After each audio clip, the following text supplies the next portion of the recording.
Lions Rock Productions. This is Jay Moore. This is Greg Cruz. This is Bryce Vine. This is Dexter from The Offspring. This is Nathan This East. is Sebastian Younger. This is Daryl. This is Stuart Copeland. This is Mick Gillette. This is Andy Summers. This is Dr. Bob Greenberg. This is Gabby Reese. This is Rob Bell. Hey, this is John Leon Guerrero. Hey, and this is Pete A. Turner. Wow. This is Justin Levitt, and you are listening to two of my favorite people on The Break It Down Show. And now, The Break It Down Show with John Leon Guerrero and Pete A. Turner. All right. Well, that makes it weird because there's three of us. Justin Levitt is a composer of music for film and also solo pieces for piano. You probably know him from his work with the Diablo Ballet, having most recently scored their 24th anniversary film Spiritus by Walter Yamazaki, with whom he has worked before. We know Justin through our fellow dear friend, Dr. Bob Greenberg. And This episode has been a long time in the making. Yes. How you doing, Justin? I'm good. It's my first official solo podcast. And no kidding. Mm-hmm. So your first official solo podcast, because you did make an appearance on a Dr. Bob episode. Which was cool. Yeah, during which we got kind of sauced. That's every single time. Yeah. Big smiles, lots of booze. I actually brought my son over to Dr. Bob's house a couple of weeks ago. My son is 21 years old. Oh, my. It was time. He's a man. Yeah. Yes. We had Dr. Bob make us some martinis, and how I know that I've done a fairly solid job raising him was that he found those martinis delicious. Good boy. So, that was a lot of fun. But we're here to celebrate your work that you've done recently. You've been publishing solo piano pieces, right. Books that look and feel beautiful. How many books do you have so far? So far I have 6 books out. Uh-huh. I've been publishing since 2014. Wow. So in 2014 I put out my first book, and which led basically, do you want to hear the backstory? Yeah, please. Okay. So I joined the Music Teachers Association about 5 or 6 years ago. And as a member of the Music Teachers Association, they have a composition contest once a year. I really wanted to enter it, so in order to do so, you have to put your music in notation and make it all pretty and send it in with an audio recording. And teachers all over the state of California do it. And the first year that I entered, I sent what I thought was one of my more classical sounding pieces, and I won. Wow. And I wasn't prepared or expecting or, it just kind of went in there. As a first-year entrant. Hopeful and no expectations. Yeah. And what happened is after I went to Allee to the music teacher convention, and you have to play your piece if you win, and just a handful of teachers afterwards came up and they're like, hey, we'd love to be able to play that. Do you have that in sheet music? And I was like, yeah, I did it for this competition. I'll send you a PDF. And they're like, do you have any other music we can get? I'm like, nope. Wow. Just audio recordings. Right. And it kind of just got me to start thinking, well, maybe I should put some stuff together. And so I didn't put out a book that year, but the following year I entered the same competition and I won again. And I had the same group of teachers and maybe a couple more go, yeah, we'd love to learn that piece too. Do you have that? And I said, yeah. And then I kind of figured out it was time to get my music out. Mm-hmm. So I think it was around 2014.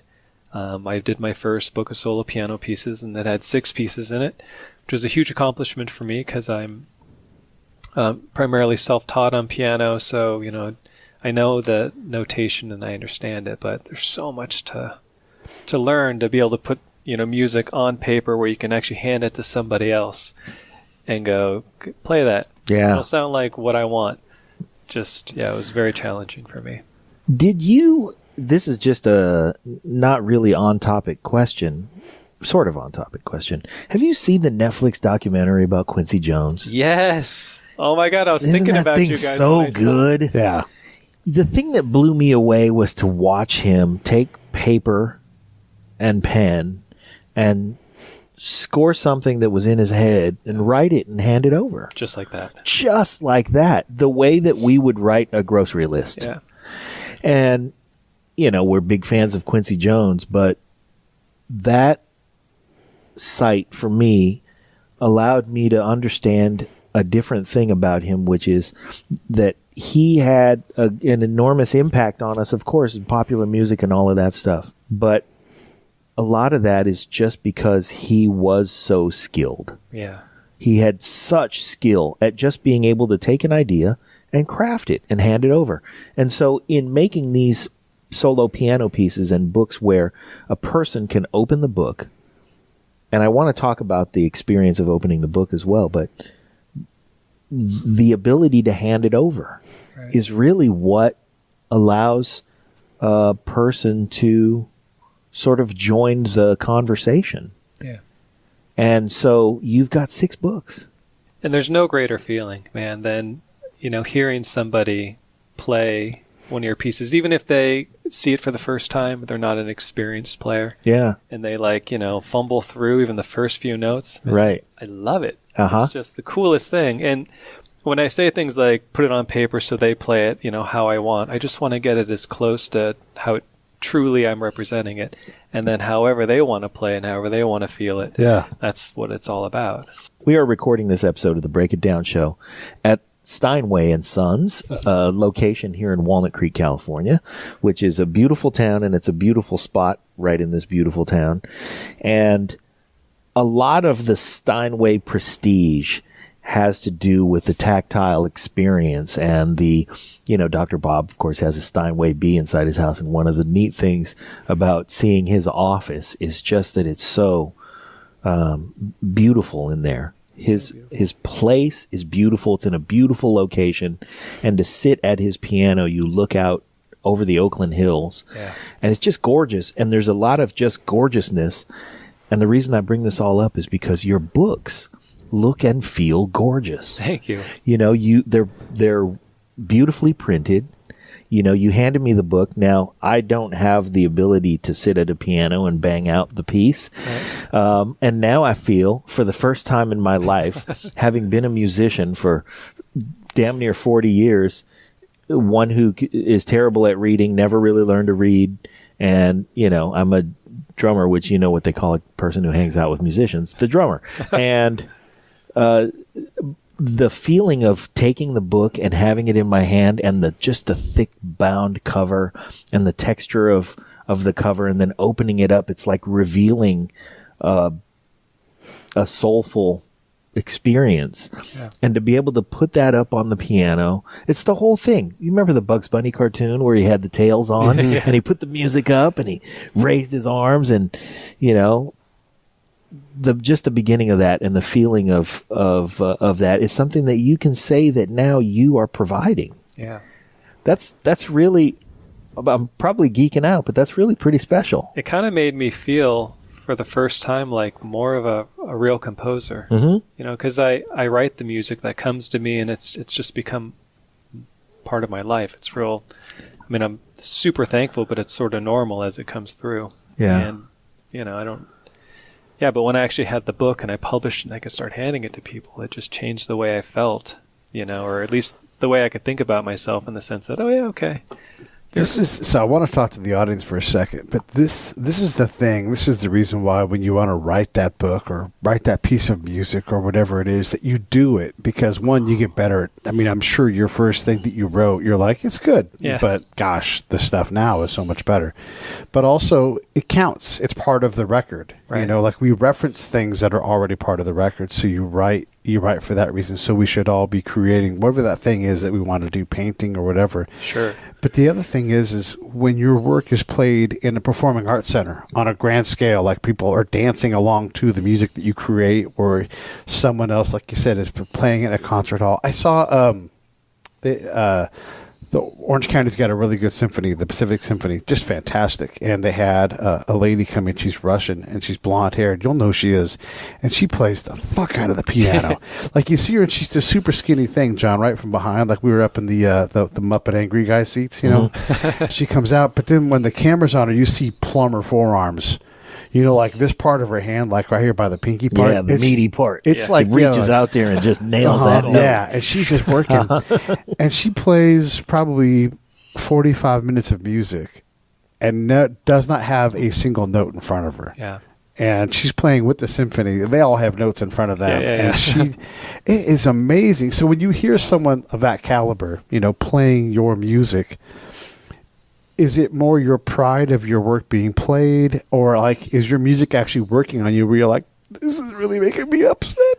Yeah, it's hard to explain. It's just the most enjoyable experience for a composer, whether it's on that grand scale or, like I said earlier, if it's just somebody who's coming in here fumbling around. I think the most exciting time for me as a composer was when the Diablo Symphony played orchestral piece I wrote, because then I got to work with 100 professional musicians and see and hear for the first time outside of my computer world, where I'm listening to samples, the execution of the swell. This group of people just bring it, and it was such a proud, overwhelming. Even in rehearsals, I was like, Jesus. Yeah. It's a really good feeling. That's pretty cool. They call you Maestro when you walk around? Only like some of the older people. Does the music itself, when you are composing, come to you in a way that you have to bang it out first, or can you grab the pen and write? So that's not me. Okay. Yeah, I'm not grabbing a pen and hearing it in my head and going, okay, this is a beautiful melody. I'm sitting at the piano and I'm just messing around, and then something cool happens or pretty happens. And I've been doing this long enough that now I can recognize it and go, "Oh, I like that." Oh, I better get that. Yeah. And we all have little phone recorders. I'll catch the idea, or I've got a little keyboard I'll catch an idea on, and then it's just like a garden from there. Once I decide I want it to be something, I just water it every day and play it every night, and it just grows and gradually will become something and take shape. And some pieces you get a whole big chunk in the beginning, and you're like, wow. And then other times it's just a couple ideas, and you feel it in a way, or it excites you in a way that you wanna finish it, you wanna make it happen. But it's not till the very end of that process do I notate it, and I only will notate it if I'm going to publish it in one of the books. Otherwise, I can remember it in my head, or I'll have an audio recording. Have you ever had a piece speak to you in a way that it pissed you off and you threw out things? Like, sometimes you have that experience where the piece is pouring out of you and you get that big dump of data, and then you sort through it all and you find the kernels, and you end up throwing it. And it's not to say that the stuff that you're tossing out is not worthwhile, because it got you to the experience. But is your composing style such that you dump that way and then sort through, or do you meticulously build from left to right, so to speak? Well, only when I do the projects for film do I have to dump things like in a big way. Because then I'm working with a director, and it's more of a, he'll say very, clearly, I want you to do something like this with this emotion and this story, and I'm kind of like this, and all this information, and I'll go back and work on it, and to what I think he's talking about, then I'll send it over. And then we'll have a really nice chat where it'll be something like, oh man, that was great. I really liked it. It's like almost perfect, but this and this and this. And you either have to shave a little off or just go. And that's the hardest thing, just be like, ugh. Because you work so hard on it. The piano pieces are kind of like working with clay. You're just kind of pushing it around and shaping it. And I don't know, it's the best analogy I could come up with is the gardening way. Is you pour water on it every day, you love it, you take care of it, you're always, not always thinking about it, but it's always in the playlist. And it just kind of grows a little bit some nights. And what I'm going through now is the book that I'm working on now. I've got a song that I wrote 10 years ago, and it's really pretty, but it's really short. I used it in a movie trailer, and it was half of the music in the movie trailer was this one idea, which is like 30 seconds, and the other half is another song I love, and they just work together, and I put them together for that particular piece. And now I want to take the first 30-second idea and make it into a whole song so I could put it into my book. And it's been really challenging because I love the idea so much in the beginning, and I've been attached to just that one thing for 10 years, and I'm like, okay, well, we have, from here to here. Now I got to take it from the end of that little idea and grow it, and how do I evolve it? And I've had to throw away a few things, working with that to get it to how I want. It's really exciting, to have that problem, and to actually work it out and finish it. When you introduce yourself and they're like, what do you do? Do you say, I sell pianos, or you say, I'm a composer? And if you say you're a composer, do you feel guilty about it? Yeah. No, you can't. You can't feel guilty about it. But people do, though. No, right? no, you're right. I mean, Well, people who don't publish 6 books do. Right, But at some point, you've crossed the line. I mean, this is what we want to find out. Do you have to? No, I'm answering for you because I'm not going to let you say something humble like, "Well, I still hold on. have If to." you're sitting next to Jeff Campitelli and they're like, "What do you guys do?" You don't go, "Oh, I'm a drummer." Sitting next to Jeff, you're like, "Yeah, I play drums." Yeah, that's because he's amazing and I suck. Justin, I'm not saying that he's Justin passed sucks. He's passed the marker of, and this is why I'm not letting you off the hook, because knowing Justin, he would say something like, well, in the company of a guy like Dr. Bob, I wouldn't. Yes, you would, because Dr. Bob says Justin's a great composer. He's written 6 books, and he has pieces that are composed. But how do you feel about it? Do you have that sense of guilt? Well, things kind of changed a little bit when I started working for Steinway. Okay. Because then I didn't really have to introduce myself as being a salesperson. Right. I could say I work for Steinway and Sons. And, although I do, this is my job, I call it a really awesome day job. Mm-hmm. Working for Steinway is what I do. And being a composer is who I am. Right. And it took me a long time to, so if you were to ask me, hey, what do you do? I'd be like, I work for Steinway and Sons and I'm a composer.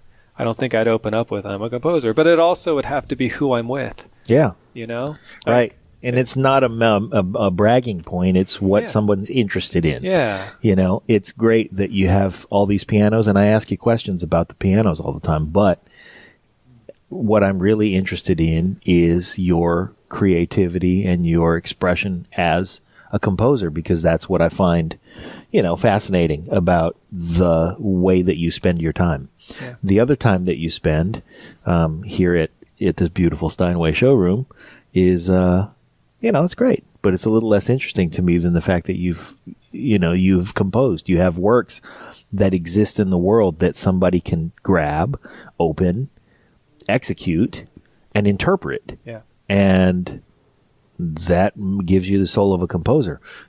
Pete, to me, is a broadcaster, not because we've put up 350-something episodes, but because in his curiosity and in his, all the things, we sort of seek out the truth when we sit down with somebody. Yeah.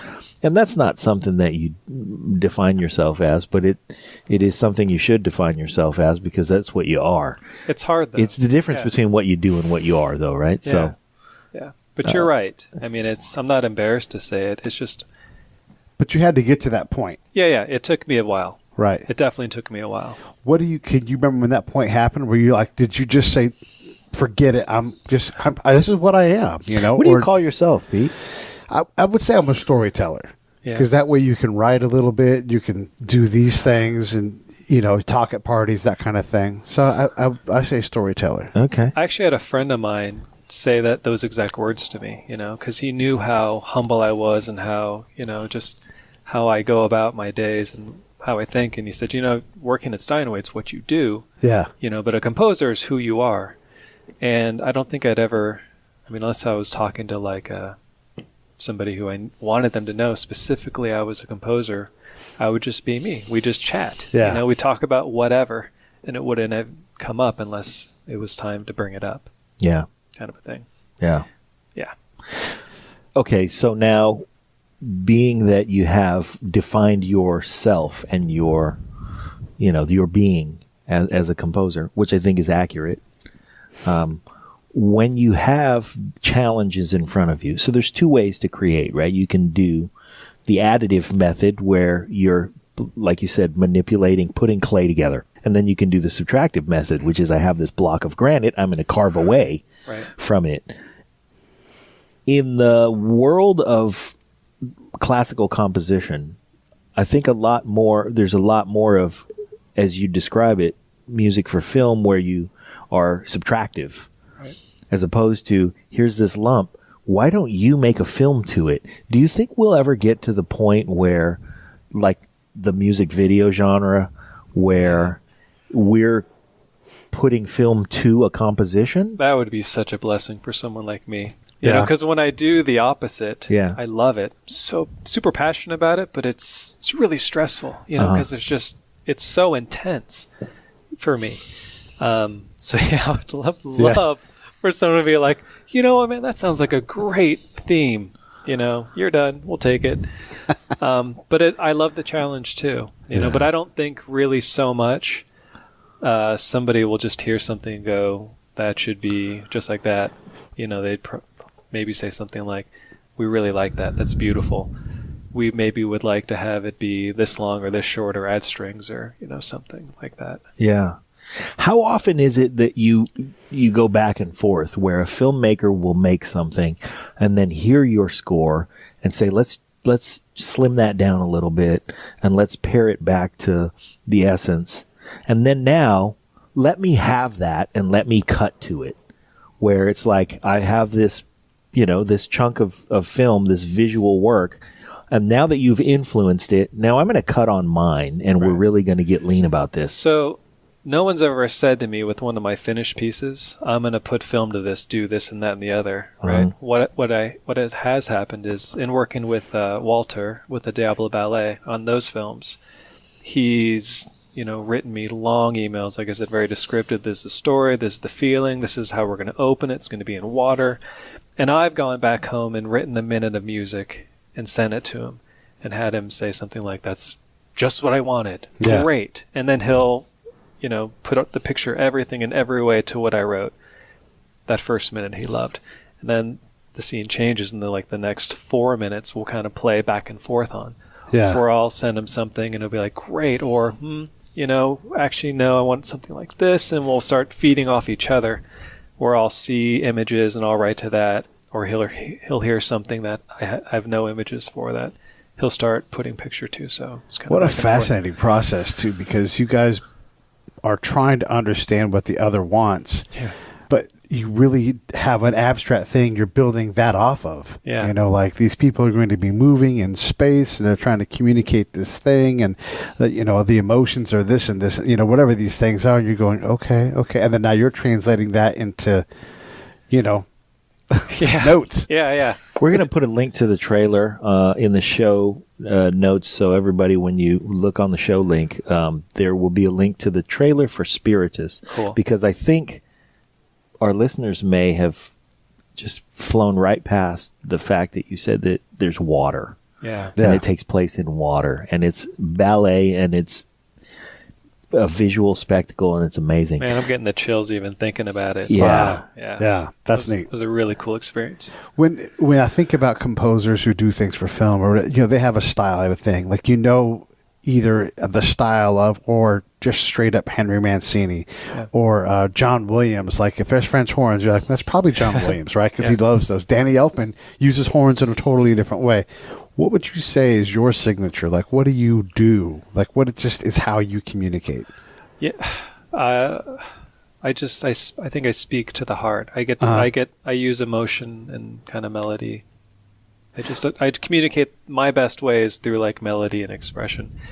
But it's not such a fair question for me because I haven't done that many film pieces, right? Those are kind of new for me. But you're still doing ballet pieces too, though. You know, I am. You're doing the same thing. It's, you know, it kind of goes into the genre of music that I started, right? I was going to ask you to define life music. I know, to answer that question, because, you know, I would love to define life music. But before I do, it's just, I have my own style, right? It's just who I am, that has kind of evolved over time because of the things I love listening to, or the things I needed to learn, or the places I played. And that's always in here. And then depending on the project, you still get me but it will change depending on either who I'm working with or what they want, like the emotion they want, what they're after. Life music? Yeah. Okay, so I wanted to start a genre of music because when I put out my first CD and went to, do it on iTunes or wherever, the category options were, classical, new age, jazz, blues, pop, and if you were to, listen to my album or go through one of my books, you would, the first song you'd go, oh, this kind of sounds classical. The second piece would be like, oh, ragtime. That's interesting.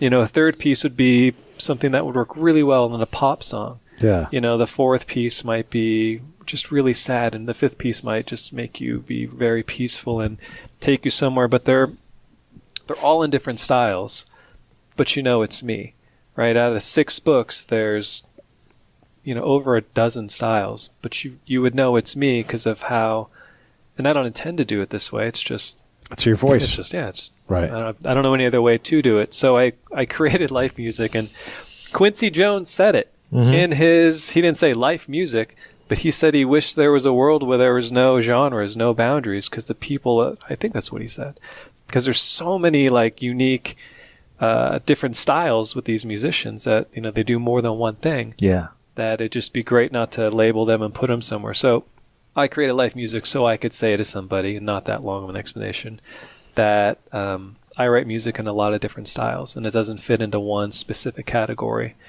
And I don't want to be confined to that. Constrained.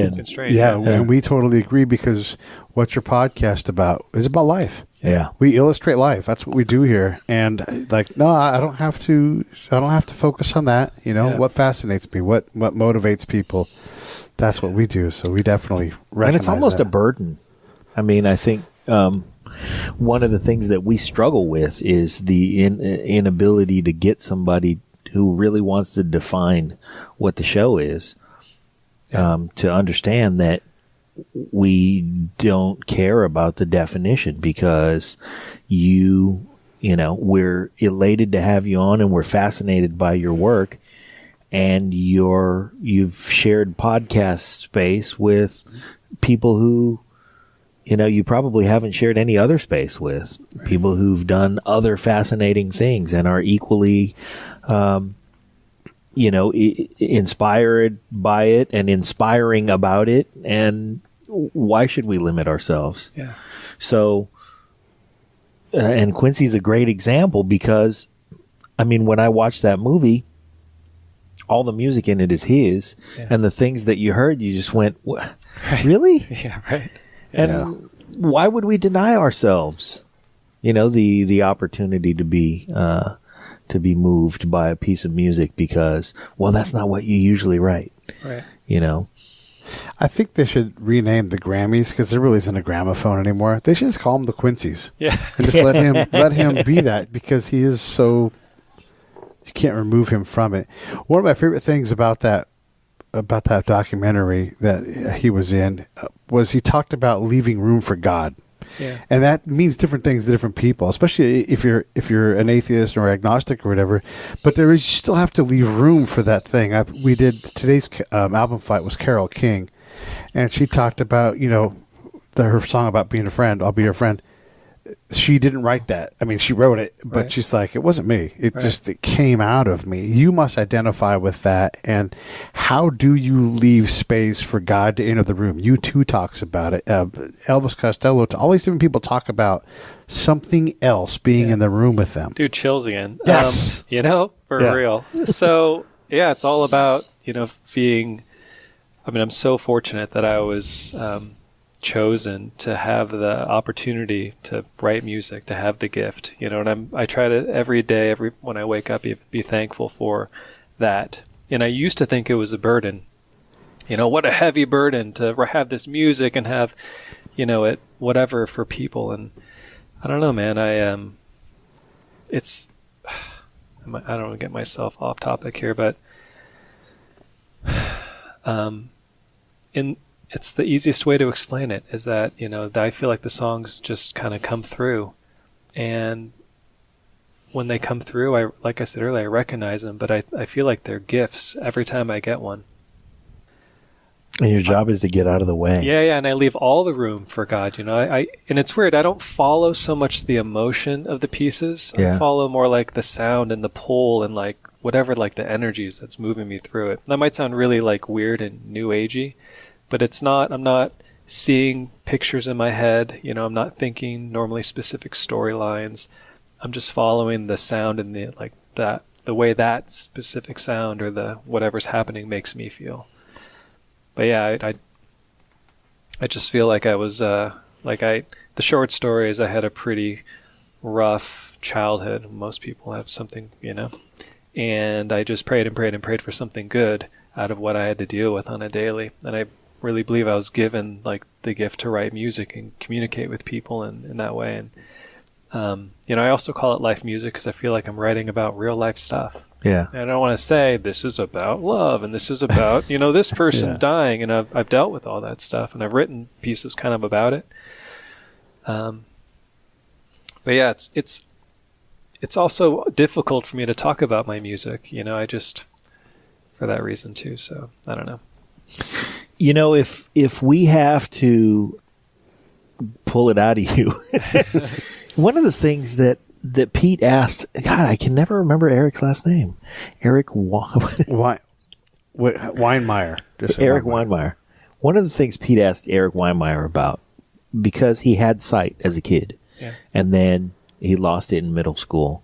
And, you have to imagine that here's a guy who has a spatial awareness that's based on visual. And he even said he's a visual guy. Yeah.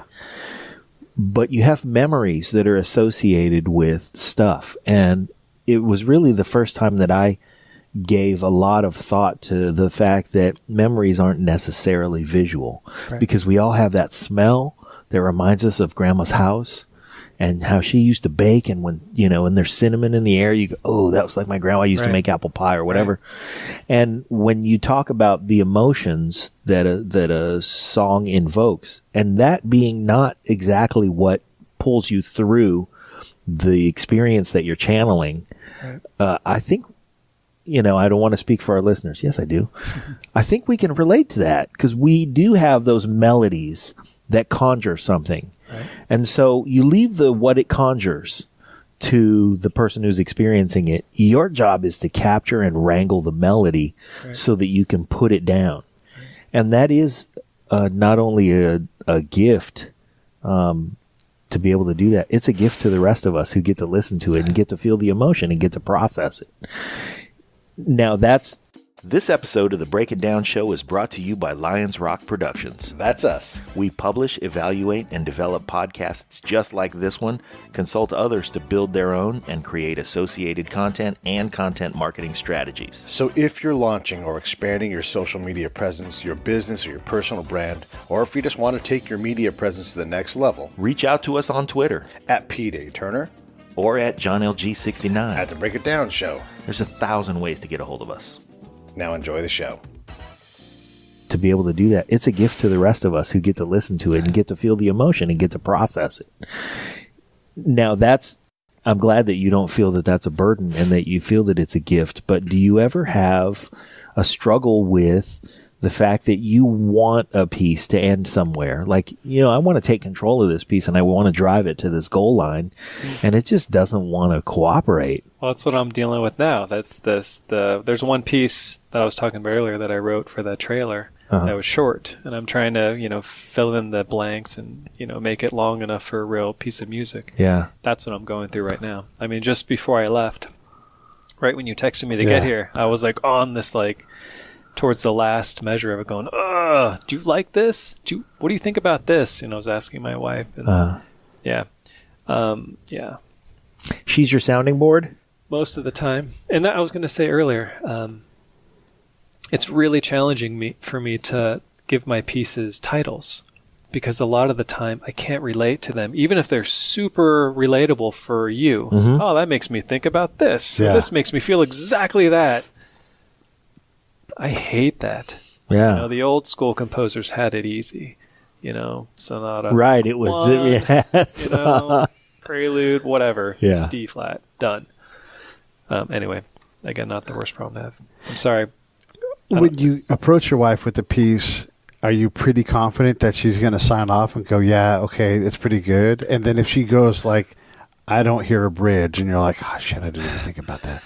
Yeah, if she doesn't feel it, then I know something's off. Okay. And I ask when I'm uncertain, and I try to get more to the point where, I'm not so much asking other people. Like I used to really depend on your opinion to get me through it. Yeah. What do you think? What do you think? What do you think?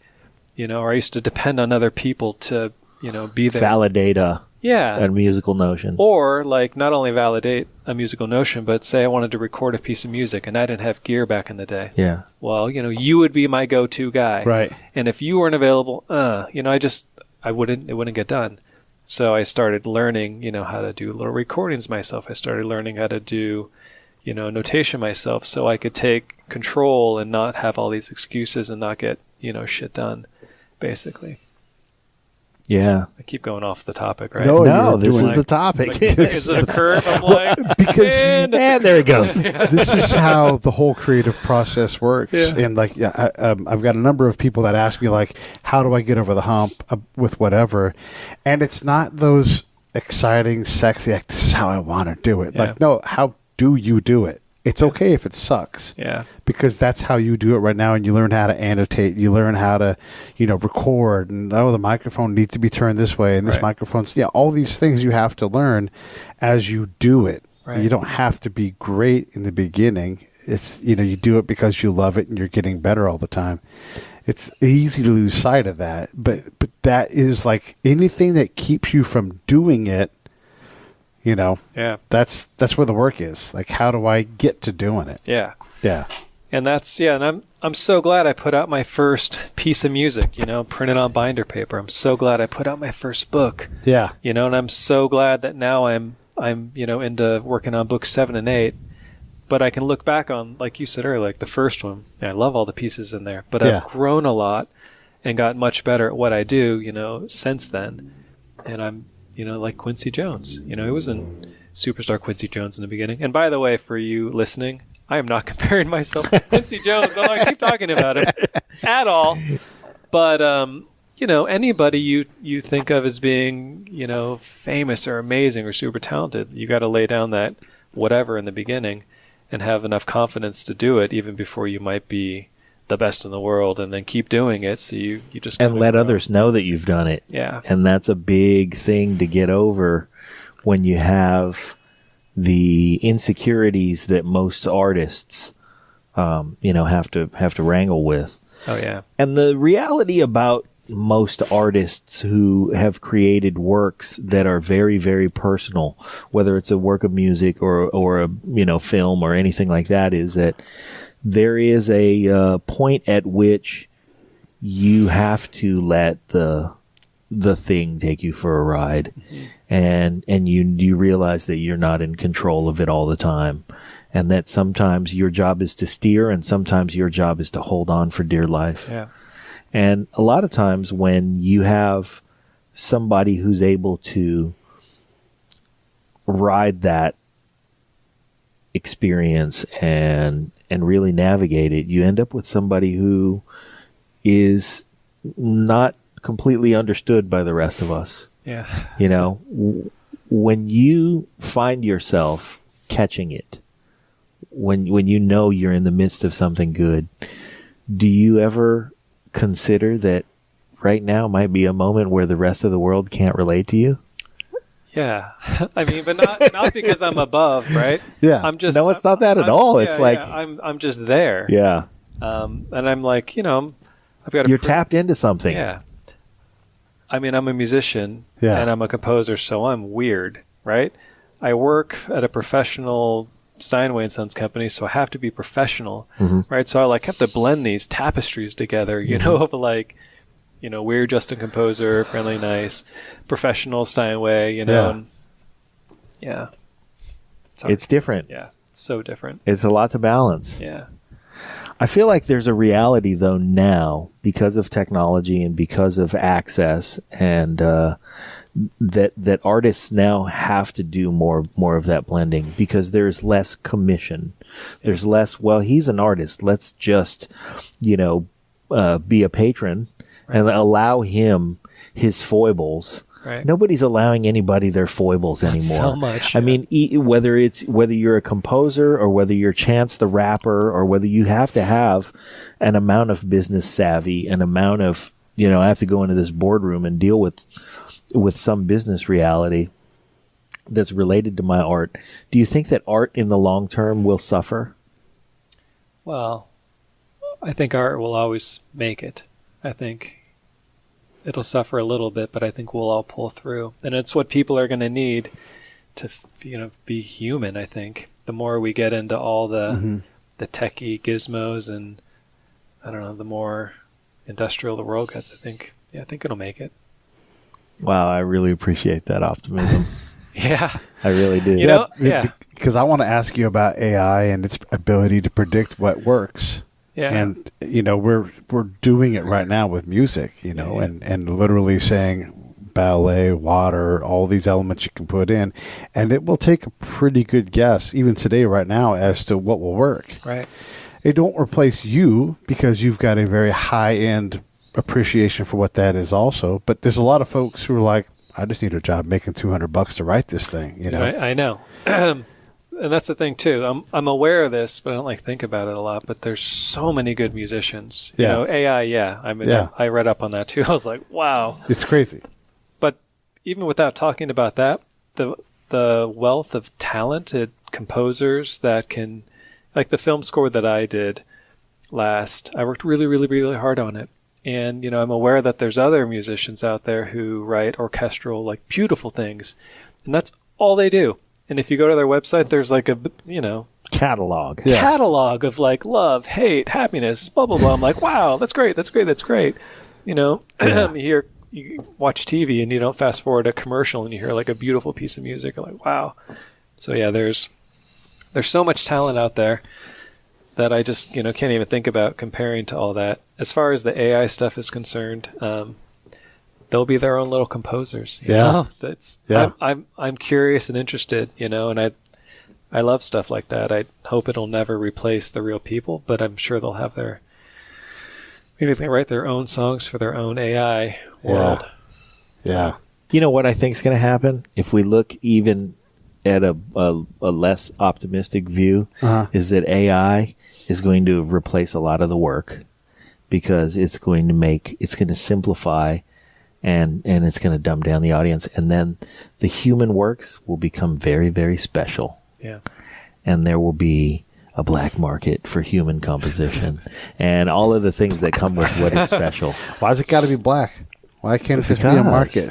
It's slave driver. No, it's not that oppressor. It's it's that everything cool is black. Yeah. I would hope that as that AI, that robot is working in conjunction with you, it learns your style, and you're able to say, whatever, hey, computer, a little less D, a little more D sharp, you know, and it's able to work with you and really free you up from that manual task of playing maybe and gardening. And it's like you can so if you look in scientific research, a lot of medical research, you're bound by the time of your life. You can only work for 45 years on this problem. But now you have AI going, try this avenue, and now you can task out other things and get a lot more accomplished. And I would hope that there's some kind of music parallel to that where your ability, not necessarily to be more prolific, but to just a lot of the things you don't have to do, you wouldn't have to do anymore. Yeah, there are composers who have the luxury of teams of people. So when they write just a melody, they go, here you go. Yeah. Run with that. I want, violins shredding. I want French horns doing this and that. I would never want somebody else to compose for me or even help me with that, but I would love that team if there was an AI, where I could throw in one of my songs and be like, hey, I would love some, string quartet or, French horn this and violins, and that'd be interesting to me. Yeah. I'd have I don't fun like with it. That. Here's what I don't like about it. I don't like that there's a notion that we have to advance the music, the way medicine advances or the way medical research advances, because we build on these ideas. I think the exploration happens within the limitation. Yeah. And I don't think that has changed since, whatever the days of Bach or the days of, if we go back a couple hundred years, I think that those works have endured because we still can relate to them. And that's what's important about living within the limitation. That's true. And if we allow it to advance, okay, great. There's something to be said for that. But I'm of the mind that the appreciation of your exploration of what is timeless, right, to a certain degree, is what makes it magical. Yeah, totally. Because then you're just going to have robots relating to robots, right? Yeah. They'd be like, oh, yeah, I get that. Wow, look how fast that robot right? can play that. Right? Yeah. I'm feeling that. Yeah. What are you listening to? If we got in your car right now, what are you listening to? Break It Down show, right? Yeah. there's two things, right? The Break It Down show, Okay. obviously, and film scores. Yeah. That's what I love to listen to. And if I'm working on a project that involves, more than just piano, I'll be listening to that, because I need to kind of hear it and just kind of recycle it in my mind and just, yeah. When I'm thinking about the AI thing still, and medicine moves forward, and it has to, because, things like lupus and diabetes exist, and we're trying to get rid of that stuff. But in music, we do spend time. I was at the symphony of the day, and among all the things they played Bolero, and I defy anybody to listen to, any piece that covers that bit of work and not have that song stuck in your head. Yeah. It's so impossibly hooky. Can it be that we're going to, like, remember when Hooked on Classics was out? Taking an old thing and making it new and fresh, but even maybe just taking it and taking this motif and doing something else with it, you know? And I would imagine that there's a lot, because people still listen to Bach, so it still must resonate. Totally. And it's hundreds of years later. So what kind of things are out there? I want to have a show like maybe with you and Dr. Bob where we talk about hooks from 200 years ago, right, that someone should do something with because they're still relevant, Right. What do you think? Let's take some of the most popular classical piano pieces like Für Elise, do do do do do do do do do do. I think if somebody hooked that into pop music today, it would be, I don't know if they did a really good job, it might be kind of cool, but it'd be weird. Just because you identify it so much with like that solo piano first kind of piano song you learn when you get good. I would also love to have this conversation with Bob in the room. Okay, we're doing it. He would be able to list the very moment the song was composed and why and who was influenced by it, and because it's already happened. Right. But I think, going back to what you said, that's the timelessness of it, right? If you have an actual emotion and you can put it down in music and people can relate to it and they can feel that in a good way, then, people are always going to be getting their heart broken. People are always going to want to feel better. Yeah. In fact, I think there's more of a need now than ever, for real. And you can say this as time goes on, to have music that just makes you feel better. Right, because everyone's so freaking stressed out, and the world's so ass crazy that I think the call for the musicians, the composers who can speak to the heart and take you to a better place, even for a little bit, is going to be incredibly valuable. Because things are crazy. Yeah. Right? Pete doesn't know what the fuck he's talking about. Actually, I just had to check that box off because I haven't been in the same room with Pete for a while, so I had to say that. But says the guy who associates Für Elise with a Playboy Playmate from 1974. Yeah. Anyway, Nice. The refresh, the reboot of an existing piece of work. Is there a way to go back and revisit a piece of work, and do you ever imagine that you would be inspired to bring through a piece that you really pay tribute to with a fresh interpretation as a piece, like like producers do when they sample. And the great producers, when they sample, do reimagine a piece of a snippet of music. Is there room in literate music where you would say, I'm going to pay homage to it by calling back to it this way? Sure. I think you can reimagine anything if you've got a good imagination and something to work with. But I mean you. Well, like my own do you songs do it with my own music? Or would you call back to somebody else's piece and say, here's where? Oh, absolutely. Yeah. You mean call back to their, like, something they wrote that influenced me and something I've written? Is that what you're talking about? Or more? A little more literal than that. Okay, or more. So, like, I'm going to take, I really love What's Going On, and I'm going to sample this lick from What's Going On, and I'm going to loop it. Yeah. And this is what's going to allow me to express what I feel about the time now. Yeah, of course. I think absolutely. How is there room in classical music for somebody to say, I love this piece so much and I'm so influenced by it that I'm going to take it and it's going to be the melody that runs through this thing, and then I'm going to write a piece around it. Is anybody doing that? The only people I know that were kind of doing that, there was this artist named John Willis who was amazing at taking any sort of theme, or he would even take Bach and he would take the Beatles. You should Google John Willis because he's the shit. And he would mix the styles and play virtuosically. Like, that's amazing.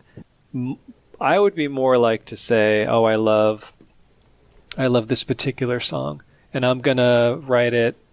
I'm going to play it how I would, like a lot of people would call those, arrangements. This is your arrangement. This is my arrangement of that. But it's just, it's how I play it. So yeah, I've done that with lots of pieces. That's how a lot of people get famous, because although I'm super excited, I'm not super famous right now. I know this is going to be what actually makes that happen. The show right now. Yeah. I already feel it. We're in the all like the not that famous club. Yeah. But right? You know what I'm saying? Yeah, for sure. Well, we're glad to share the 11 people that think that we're worth listening to. I have an arrangement I had for Colors, Ice-T's song, and it's more loungy, not Richard Cheesy, but it's just, a different arrangement, and I would love to have the capability to sit down and actually do the whole thing. But it doesn't have to even be that fancy. It can literally be like Back to the Hotel, right? He takes that sax part and the stupid, pager sound, and make something that it has nothing to do with the original sample. It's just like this. So this bassoon part that Wagner wrote 150 years ago, looped, can become the basis for something totally new. Yeah, a lot of rappers are doing that. Like Eminem, he'll take just a chorus of something or the intro of something, play it, and then he'll rap. Yeah, and then that'll come back again, and then he'll rap. Yeah. Do these mics pick up piano? I mean, I don't know if these. Yeah, why don't we? Let's walk over and see if I'll just give you. I'll just sit this upright. I'll give you an example of what I think you're talking about. Okay. Let me see if I can reach. And this is going to be very simple. I haven't played this for a good long minute, so what if I mess up? Doesn't matter. So here's a Wonderful World, right? This is my version of it, which is totally different than.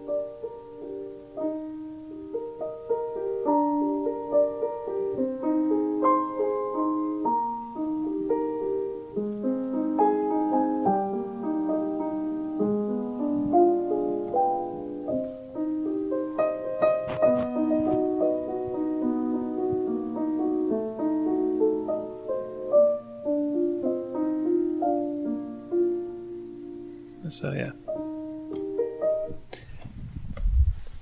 Was that what you were talking about? Taking a piece of music and using the melody and just changing it up? No, not totally. I mean, I really appreciate the way that you did that, and I think that a reinterpretation of somebody's original work. Pete and I have the debate about what are the classic covers that we associate more with the cover than we do with the original. Like, nobody thinks about Otis Redding singing Respect. Right. That's an Aretha Franklin song. Got it, yeah. I no longer think very often about the Beatles doing Got to Get You Into My Life, because that's an Earth, Wind & Fire song. And that is terrific when we run into that situation where somebody has reclaimed something or claimed something in their own way so much that it becomes the better version. Right. But I was thinking more like in the rap sensibility of, like you described Eminem doing. I'm gonna loop this. It's gonna be my intro, and I'm gonna go over it. I had a friend who had a composition that borrowed just the lick from Rhapsody in Blue that goes da da da da da da da da. That was it. That much of it in the middle of something else, where it was, just rhythmically similar and borrowed from it, so that you'd notice it for a second and then it'd be gone. Yeah. And those are the things that I think would be almost like the inside joke. Yeah.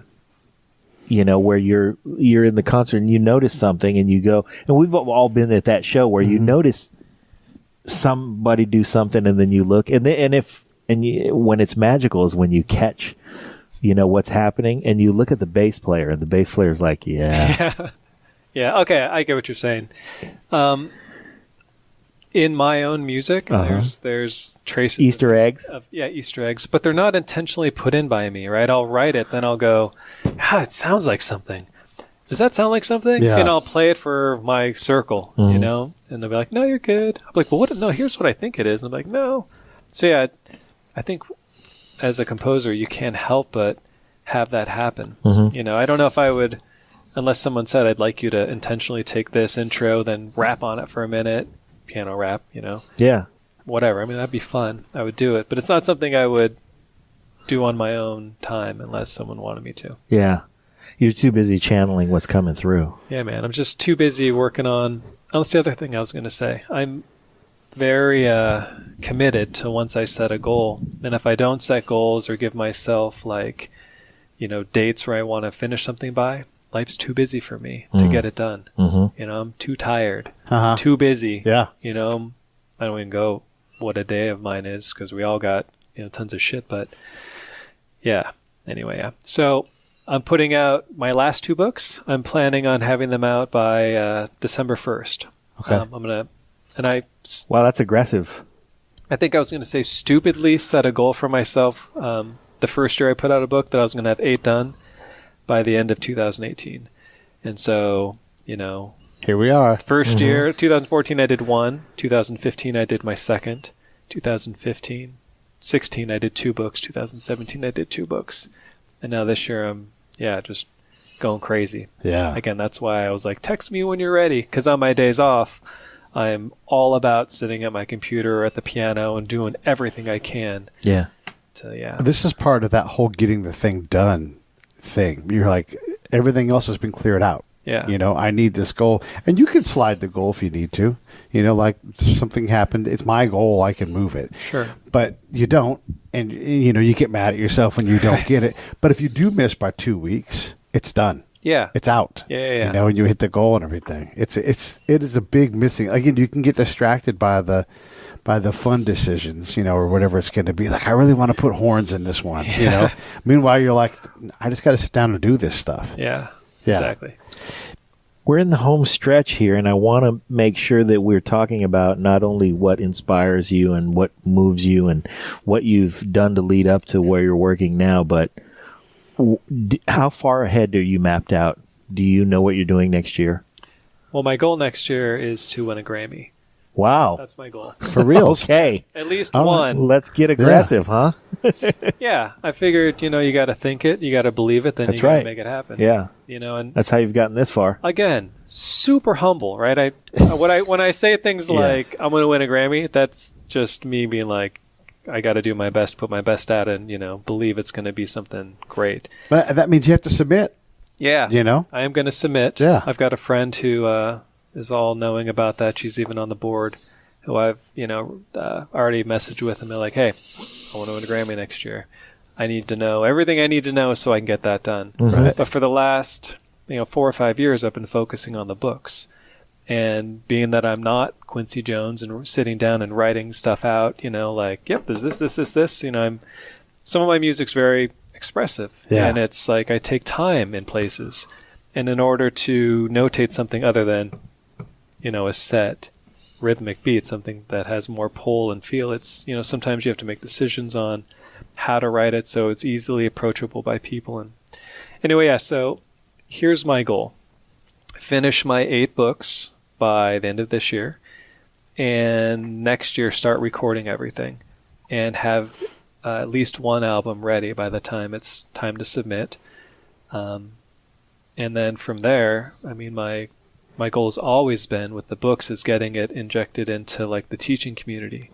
So one of the greatest things about working with Steinway is that I've become friends with hundreds of piano teachers. Right. And so now these teachers that have become my friend, who know that I compose and have seen me either at a convention or at the store, are playing my music or teaching their music to their kids. It's being played in recitals, or like some of my more talented piano friends, they're playing them in concerts where there's like hundreds of people.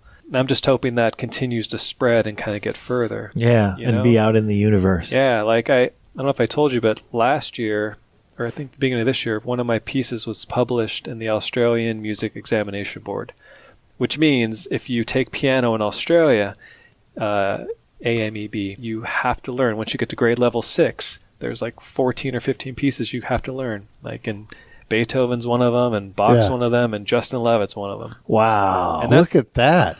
And that's so exciting, right? Yeah, that's being in the universe. It's a trip, right? Wow. So, like, I just want more of that, just getting it out there and, getting a random email from somebody who's like, man, that really, like, I felt that. Yes. I just wanted to say thanks. That random email says, "Dear Justin, you motherfucker." Right? Yeah. I have a cramp in my left hand that's been on me for a month and a half. Just do a few What less is with that sharps and bass line? flats. I know. Bastard. Just write in the key of C, for the love of fucking God. Yeah, I get that. Yeah. Wow. Well, hey, man, thank you so much. This has been enlightening. We're looking forward to watching you in your quest for winning a Grammy. Thanks. Whether it happens next year or whether it takes a year or two or whatever happens, it's amazing that you have the willingness to allow yourself to be out in the universe, because that's really what it takes. And I think what we really should celebrate is that you have recognized this gift.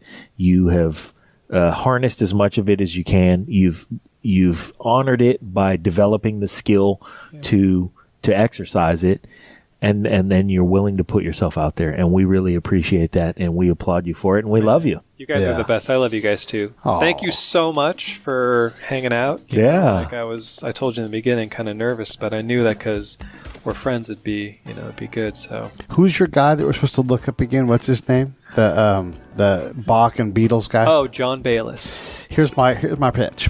Yeah. Let's reach out to that guy and let's book him, and then you co-host with either one of us, and we'll have him on. John Bayliss is amazing. Okay. All right. I haven't talked to him in too long.